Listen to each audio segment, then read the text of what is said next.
Selamat pagi, Bapak Ibu, saudara sekalian. Apa kabar semuanya?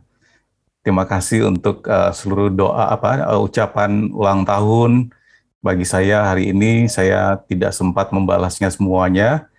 Saya balas sekarang aja ya. Terima kasih bagi semua yang sudah mengucapkan ulang tahun. Bagi yang belum, sudah bertobat ya. Oh enggak. Maksud saya bisa nyusul kemudian. Oke, kita joke ya Bapak Ibu supaya jangan terlalu tegang karena ada yang tegang di sini saya lihat nih. Oke, Bapak Ibu, saya akan melanjutkan tema khotbah pada hari ini. Kita sudah sampai kepada seri khotbah nearness atau kedekatan yang merupakan kelanjutan dari seri khotbah trustworthy atau dapat dipercaya. Satu seri khotbah yang sudah kita lalui selama 6 minggu beberapa waktu yang lalu, dan kemudian ini kelanjutan dari trustworthy ada 6 minggu. Jadi keseluruhan rangkaian khotbah ini trustworthy dan nearness ada 12 minggu dan semua diambil dari kitab Yesaya. Yang inti dari seluruh khotbah ini, seri khotbah ini adalah untuk memperlihatkan bahwa Tuhan itu dapat dipercaya dan meskipun dalam ketidaksetiaan kita, dia tetap setia. Nah, pada hari ini kita akan melanjutkan seri khotbah tersebut. Dan saya berharap Bapak Ibu Saudara sekalian bisa melihat PowerPoint saya. Apakah sudah muncul? Saya perlu lihat di monitor saya. Oke, sudah muncul ya. Baik, kita akan lihat, kita ada di minggu ketiga dari seri khotbah nearness, Covenant Keeping God, Allah yang menjaga perjanjiannya, dan hari ini subjudulnya Draw Near to God atau mendekat kepada Allah. Nah, hari ini selain ulang tahun saya hari ini 31 Oktober, kita tahu bahwa ini adalah hari reformasi.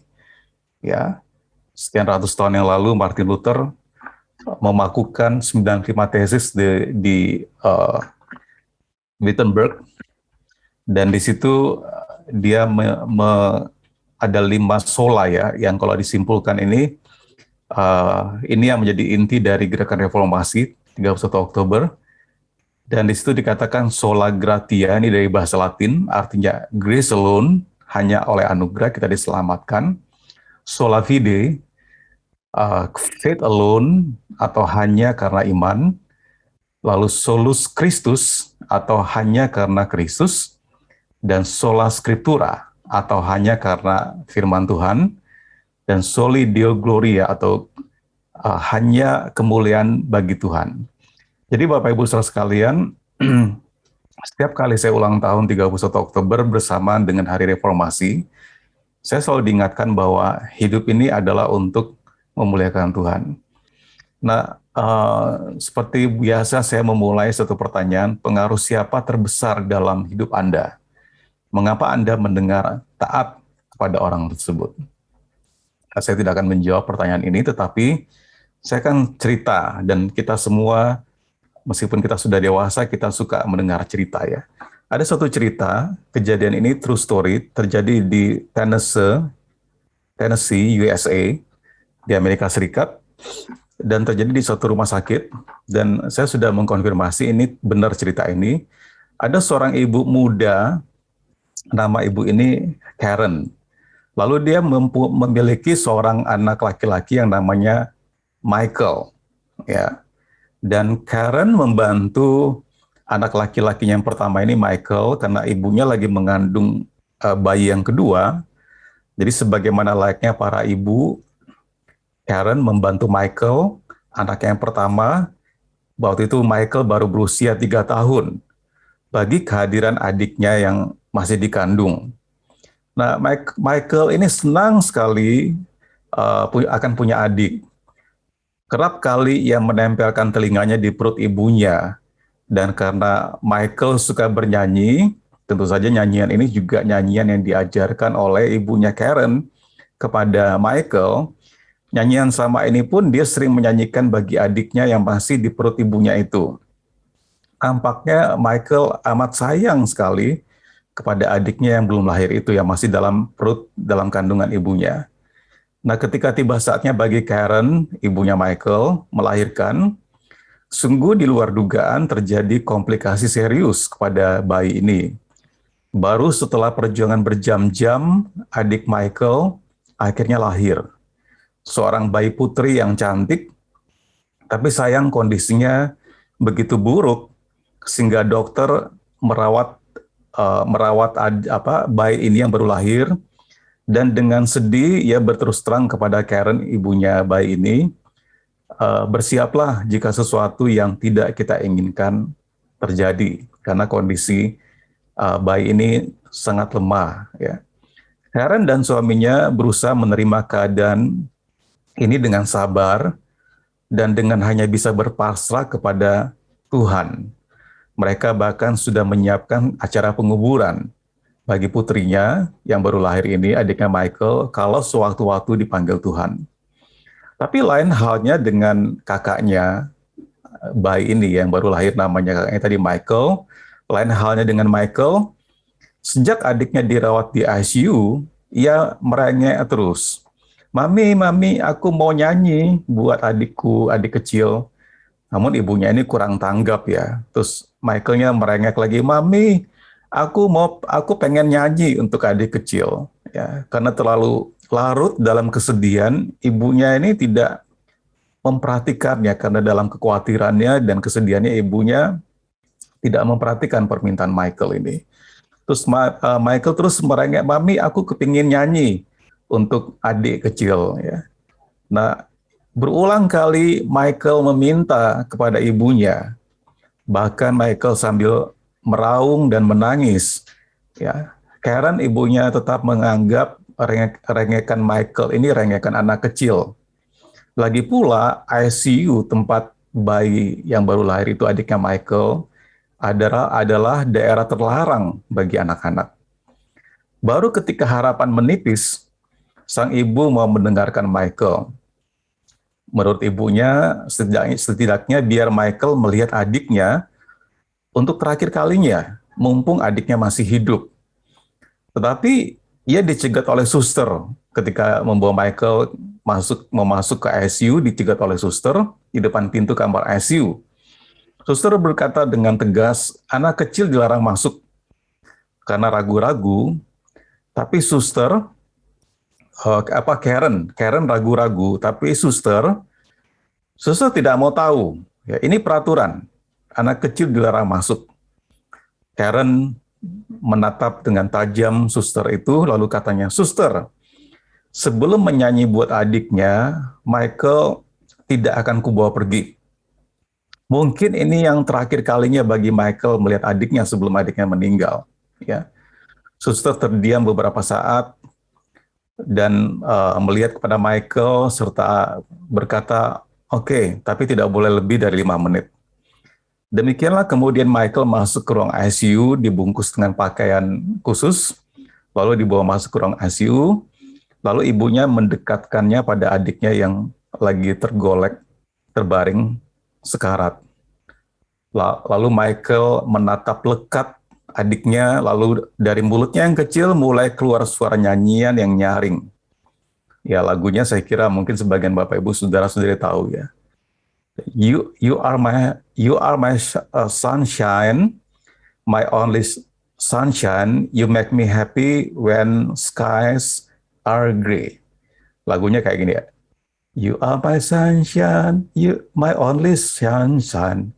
You makes me happy when skies are gray. Ya, lagu itu ya, kita sering dengar ya lagu itu ya. Nah, ajaibnya ketika lagu ini mulai dinyanyikan oleh kakaknya Michael kepada adiknya lagi sekarat, adiknya langsung memberi respons. Seolah ia sadar akan sapaan sayang dari kakaknya, karena Michael sering kali kan nyanyi tiap hari kepada perut ibunya nih, adiknya masih dalam perut ibunya, Michael nyanyi yang sama lagu tadi. Ya, terus Michael terus nyanyi, You never know dear how much I love you. Please don't take away my sunshine away. Nyanyi terus itu kan. Lalu apa yang terjadi? Denyut nadi adiknya ini mulai teratur. Ya. Lalu ibunya Karen dengan terharu melihat dan menatapnya dengan tajam dan terus berkata kepada Michael, terus sayang, terus nyanyi, bisik ibunya. The other night there, as I let sleeping, I dream I held you in my hands. Dan adiknya pun meregang, seolah menghela napas panjang. Pernapasannya lalu menjadi teratur. I always love you and make you happy. If you will only stay the same. Lirik lagunya tadi ya, terus dinyanyikan oleh Michael. Sang adik kelihatannya begitu tenang dan sangat tenang. Lagi sayang, bujuk ibunya, sambil mencucurkan air matanya. Michael terus bernyanyi, dan adiknya kelihatan semakin tenang, rileks, dan damai, lalu tertidur dengan lelap. Suster yang tadinya melarang untuk masuk, kini ikut terisak menangis yang menyaksikan apa yang telah terjadi atas diri adik Michael dan kejadian yang baru saja ia saksikan sendiri. Nah, hari berikutnya, keesokan harinya, suatu hari kemudian, si adik bayi sudah diperbolehkan pulang.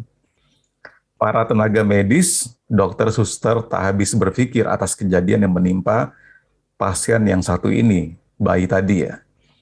Para tenaga medis tak habis pikir apa yang terjadi. Mereka hanya bisa menyebut sebagai suatu terapi ajaib ya, terapi nyanyian. Dan Karen dan suaminya juga melihat sebagai mujizat kasih ilahi yang luar biasa. Sungguh amat luar biasa. Tak bisa diungkapkan dengan kata-kata. Bagi sang adik, kehadiran Michael berarti soal hidup dan mati. Benar bahwa memang kasih Tuhan yang menolongnya. Dan ingat, kasih ilahi pun yang membutuhkan mulut si kecil Michael untuk mengatakan, how much I love you. Dan ternyata kasih ilahi membutuhkan pula hati polos seorang anak kecil Michael untuk memberi kehidupan. Itulah kehendak Tuhan, tidak ada yang mustahil baginya. Ia menghendaki apa yang bisa terjadi, harus terjadi. Bapak Ibu saudara sekalian, kalau kita searching di internet, kisah ini dikatakan ini hanya rumors atau hoax ya. Tapi setelah saya searching di internet, ternyata ini kejadian benar-benar terjadi. Dan nenek dari bayi tadi itu diinterview dan menegaskan bahwa true story. Dan di artikel ini Bapak Ibu di sini dilihat ya, ada satu artikel di web, Truth or Fiction, kebenaran atau fiksi. Jadi ternyata cerita ini, cerita Michael yang menyanyikan kepada adiknya yang kritis itu suatu kebenaran. Dan Bapak Ibu lihat di screen, nama bayi itu adalah Merle. Waktu artikel ini ditulis 2015, dia berumur 16 tahun dan dia sehat, dia sama dengan wanita lain seusianya dan terlibat aktif di paduan suara di sekolahnya. Nah, Bapak Ibu saudara sekalian, kenapa saya cerita ini? Untuk menjawab pertanyaan tadi. Adakah orang yang dalam kehidupan kita yang sangat berpengaruh? Dan mengapa kita mendengarkannya dia? Bagi Merle, orang yang sangat berpengaruh dalam kehidupannya adalah Michael, kakaknya. Karena sejak dari kandungan, kakaknya sudah menyanyi bagi Merle. Dan ketika dia kritis, nyanyian kakaknya itu menolong dia. Nah, Bapak Ibu saudara sekalian, demikian juga kebenarannya dengan firman Tuhan. Ya. Firman Tuhan di dalam teks kita Yesaya 48 ayat 16 dikatakan, mendekatlah kepadaku, dengarlah ini. Ya. Dari dahulu tidak pernah aku berkata dengan sembunyi, dan pada waktu hal itu terjadi, aku ada di situ. Dan sekarang Tuhan Allah mengutus aku dengan rohnya. Untuk mengenal seseorang, sama seperti bayi tadi, Merle mendengar dan mengenal suara kakaknya, Michael, itu memerlukan kedekatan dan memerlukan untuk telinga yang mendengarkan. Nah, jika kita jujur, Bapak Ibu saudara-saudari sekalian, kita punya masalah bahwa kita ini seringkali menjadi pendengar yang tidak baik. Ya. Apalagi kalau pikiran kita dipenuhi dengan pekerjaan, dengan tanggung jawab, dengan deadline, dengan urgency, maka kayaknya untuk mendengarkan seseorang berbicara, apalagi mendengarkan Tuhan berbicara, atau mendengarkan Tuhan berbicara melalui firman-Nya, mungkin sesuatu yang sulit pada hari-hari ini. Beberapa orang di antara kita atau yang kita kenal lebih suka terus berbicara. Sementara yang lainnya lagi mungkin mudah terganggu perhatiannya, distraction, terganggu perhatiannya, dan ingin melakukan sesuatu yang lain dengan waktu yang mereka miliki. Kita juga mudah terganggu dan memiliki banyak informasi yang tersedia seperti hari ini. Kita lihat seperti kejadian di dalam Alkitab Maria dan Marta. Ya. Maria memilih untuk duduk di kaki Tuhan Yesus dan mendengarkan ajarannya. Tetapi kakaknya Marta sibuk, dan kita tahu dalam cerita ini, Marta kakaknya komplain kepada Tuhan Yesus, "Tuhan, aku sibuk tapi kok Maria nggak bantu aku duduk di kakimu."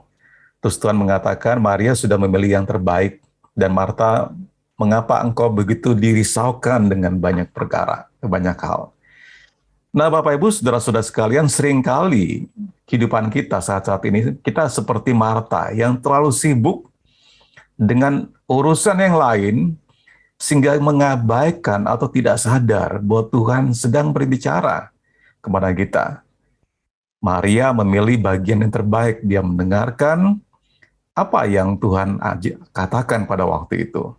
Apalagi kita hidup di dalam era teknologi informasi yang demikian pesat dan masif, ya, dari handphone Bapak Ibu Saudara dan saya, kita bisa mengakses dan mendapatkan begitu banyak berita, begitu banyak informasi, begitu banyak cerita, updates, ya, baik yang berhubungan dengan pekerjaan kita, tanggung jawab kita, atau sekedar hanya kehidupan sosial media, tapi juga berhubungan karena sekarang sosial media terhubung dengan pekerjaan kita, terhubung dengan promosi yang kita lakukan, terhubung dengan apa yang kita lakukan, ya.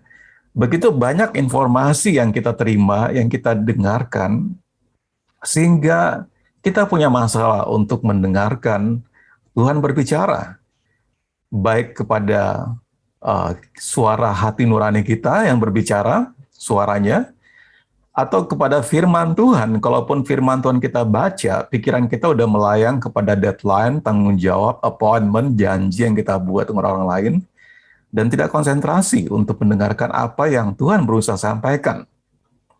Nah, dalam Yesaya pasal 48 ayat 12 sampai 15, Tuhan memanggil umatnya untuk mendengarkan dan mendekat kepadanya. Tuhan ingin kita mengenal Dia. Tuhan yang tidak terbatas ini ingin intim dengan kita umatnya. Hari ini kita akan belajar bagaimana ketika Tuhan mengundang kita untuk datang kepadanya, manfaat apa yang kita bisa dapatkan ketika kita datang dan kita mendengarkan Tuhan berbicara. Ada 3 poin yang saya ingin sampaikan. Yang pertama, kita mendengarkan Tuhan untuk mengetahui bahwa Dia memegang kendali atas kehidupan Bapak, Ibu, Saudara, dan saya. Dia memegang kendali atas apapun dalam kehidupan kita, baik dalam kehidupan pribadi, dalam kehidupan keluarga kita, dalam kehidupan kita membesarkan anak-anak kita, dalam kehidupan pekerjaan, tanggung jawab, profesi, studi. Dalam setiap area, semua area, Tuhan yang memegang kendali.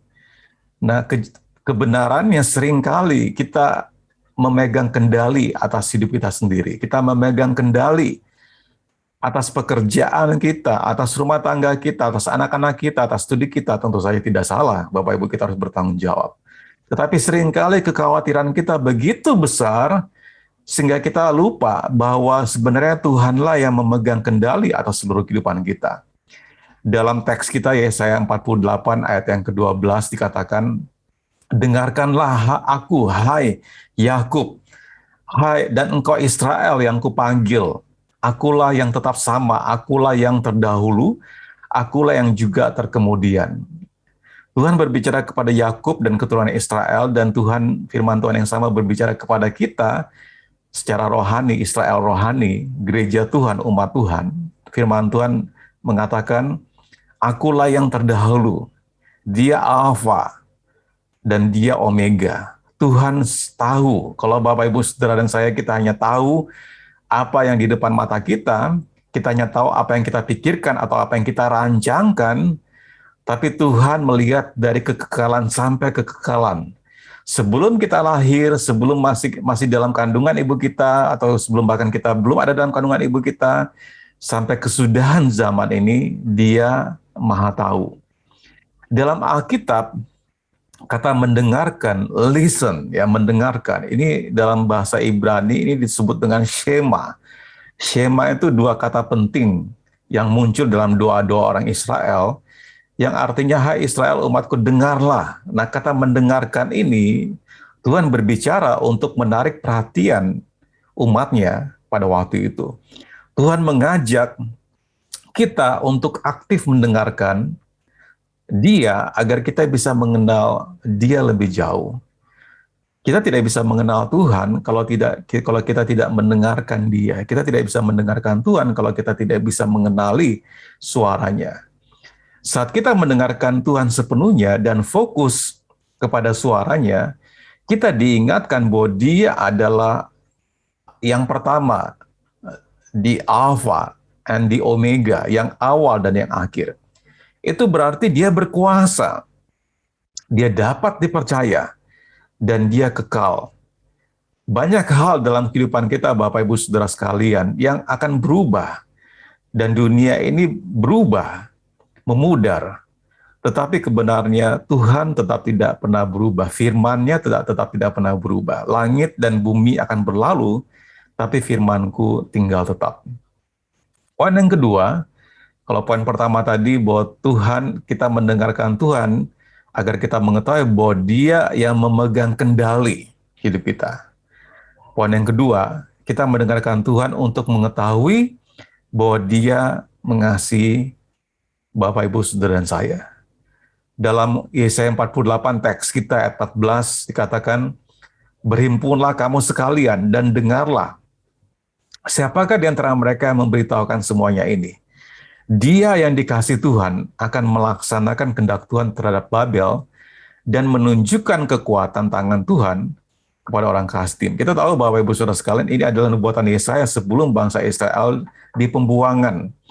Kita tahu bahwa kerajaan Israel diinvasi, ya. Kerajaan utara Israel diinvasi oleh Persia dan kerajaan selatan diinvasi oleh Babilonia. Dan mereka dibuang. Nah, Nabi Yesaya bernubuat bahwa Tuhan akan membangkitkan bangsa lain atau raja lain untuk menggenapi kehendak-Nya.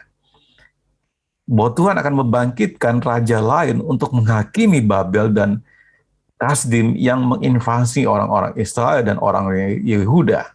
Ya. Tuhan mengasihi umat-Nya. Bahkan ketidaksetiaan kita tidak bisa menggagalkan kesetiaan Tuhan. Dia memenuhi tujuannya, Dia menggenapi tujuannya dan menyatakan kasih-Nya dalam perkataannya dan dalam perbuatannya. Kasih Tuhan membuka jalan bagi Bapak, Ibu, Saudara, dan saya, bagi kita, untuk mengenal Dia.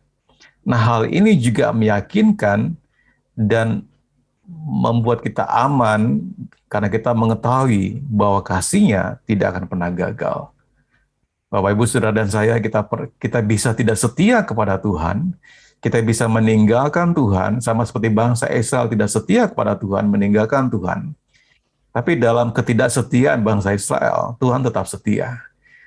Ketidaksetiaan bangsa Israel tidak bisa menggagalkan kesetiaan Tuhan. Demikian juga kebenarannya, Bapak, Ibu, Saudara sekalian. Ketidaksetiaan kita, kekerasan hati kita, kedegilan hati kita, ya, kepala batu kita, orang Amun bilang kepala batu nggak bisa diajar, nggak bisa dikasih tahu, itu tidak bisa membatalkan kesetiaan Tuhan. Rasul Paulus berdoa kepada jemaat di Efesus.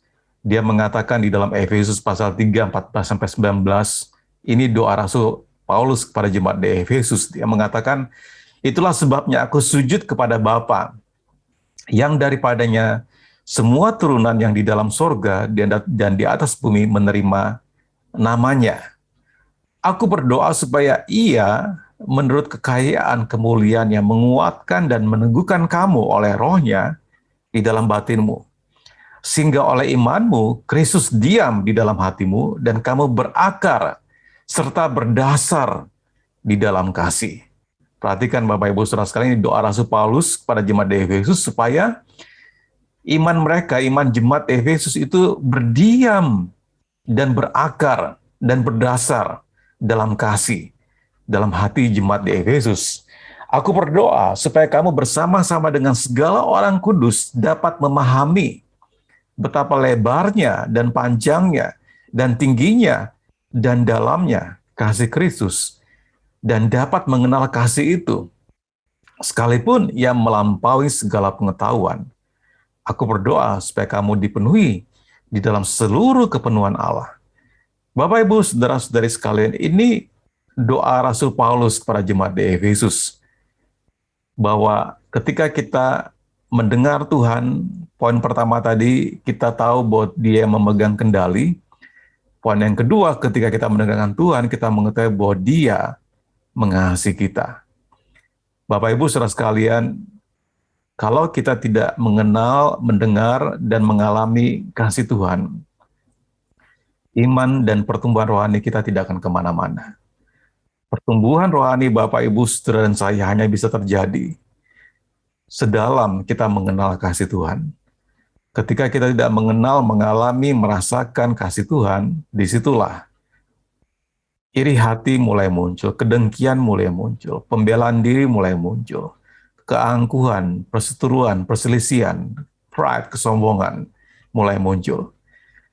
Kalau kita tidak mengenal kasih Tuhan, kita akan menjadi kerdil secara rohani. Rasul Paulus berdoa kepada jemaat di Efesus agar mereka mengenal kasih Tuhan. Poin yang ketiga, kita mendengarkan Tuhan untuk mengetahui bahwa Dia selalu ada di dekat kita. Saya ulangi, poin pertama, kita mendengarkan Tuhan untuk mengetahui bahwa Dia yang memegang kendali atas hidup kita. Yang kedua, kita perlu mendengarkan Tuhan untuk mengetahui bahwa Dia selalu ada, selalu mengasihi kita. Poin kedua. Dan poin ketiga, kita mendengarkan Tuhan untuk mengetahui bahwa Dia selalu ada di dekat kita. Dalam Yesaya teks kita 48 ayat 16 dikatakan, mendekatlah kepadaku, dengarlah ini. Dan dahulu tidak pernah aku berkata dengan sembunyi, dan pada waktu hal itu terjadi, aku ada di situ. Dan sekarang Tuhan Allah mengutus aku dengan rohnya. Bapak, Ibu, saudara sekalian, tadi kita sudah mendengar kisahnya Michael dan adiknya Marley. Marley mendengarkan kakaknya Michael dari sejak kandungan perut ibunya.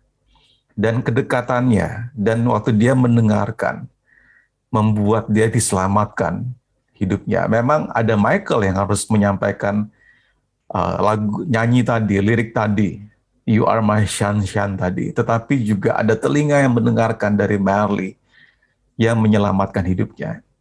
Bapak, Ibu, saudara-saudara sekalian, kalau kita mendengarkan suara Tuhan, kita akan diselamatkan. Dari sejak awal, Tuhan telah bersama dengan umat-Nya. Dan dari sejak awal, dari sejak Taman Eden, Tuhan sudah menyatakan dirinya sebagai Tuhan yang setia, yang mencari Adam dan Hawa, bahkan ketika Adam dan Hawa bersembunyi dan gagal untuk melakukan firman Tuhan. Tapi Tuhan yang berinisiatif untuk mencari Adam dan Hawa. Dari sejak semula Tuhan sudah mengungkapkan dirinya dan mencari manusia yang terhilang untuk datang kepadanya. Dia mengundang umat-Nya untuk mendekat kepadanya dan juga berjanji untuk mendekat kepada mereka. Yakobus 4 ayat 8 mengatakan, mendekatlah kepada Allah dan Ia akan mendekat kepadamu. Lahirkanlah tanganmu, hai kamu orang-orang berdosa, dan sucikanlah hatimu, hai kamu orang yang mendua hati. Bapak, Ibu, saudara sekalian, kita hanya bisa mengenal Tuhan. Kita hanya bisa tahu bahwa Dia memegang kendali atas hidup kita ketika kita mendekat kepada Dia dan ketika kita mendengarkan suaranya. Hanya dengan cara seperti itu, kita bisa mengenal Tuhan. Waktu kita mendekat kepada Tuhan, melalui firman yang kita baca, yang kita renungkan, melalui suara hati yang berbicara kepada hati nurani kita, melalui doa-doa yang kita naikkan, renungan kita pada firman Tuhan, dan Tuhan berbicara melalui berbagai kesempatan dan berbagai cara, bahkan dalam berbagai situasi Tuhan bisa berbicara kepada kita. Saya berdoa Bapak Ibu Saudara sekalian, kita punya telinga seorang murid yang cepat untuk mendengarkan dan lambat untuk berkata-kata. Seringkali kita kebalik ya, kita lebih banyak ngomong dulu, berkata-kata dulu, mendengarnya kemudian. Dan kemudian kita jatuh dalam ruwetnya masalah hanya karena kesalahannya nggak mau dengar terlebih dahulu. Nah, saya berdoa Bapak Ibu, Saudara sekalian, kita bisa mendengarkan Tuhan, kita bisa mendekat kepada Tuhan, dan mengenal Dia, bahwa Dia memegang kendali atas hidup kita, bahwa Dia mengasihi kita, dan Dia dekat sama kita, dan tidak pernah meninggalkan kita. Mari kita berdoa. Tuhan Yesus, sama berdoa untuk setiap jemaat-Mu, di kesempatan ini Tuhan, waktu kami beribadah bersama-sama di ruang Zoom ini, agar kami memiliki hati, jauhkan hati yang keras dari kehidupan kami Tuhan, dan ganti hati dengan hati yang lemah lembut Tuhan, yang mau mendengarkan suara-Mu dan mau mentaati suara-Mu. Kami tahu Tuhan, waktu kami mendengarkan Engkau, kami mengenal Engkau. Waktu kami mendengarkan Engkau, kami mentaati Engkau Tuhan. Kami tahu bahwa Engkau menyelamatkan hidup kami waktu kami mendengar dan melakukan firman-Mu. Terima kasih Tuhan, kami berdoa untuk setiap jemaat-Mu, dan kami berdoa agar kami punya telinga sebagai seorang murid yang cepat untuk mendengarkan dan lambat untuk berkata-kata. Melihat hal yang baik terjadi dalam kehidupan kami, karena kami mendekat, mendengarkan, dan melakukan firman-Mu. Di dalam nama Tuhan Yesus Kristus kami berdoa, mengucap syukur, dan semua yang percaya mengatakan amin. Tuhan Yesus berkati Bapak Ibu Saudara semuanya.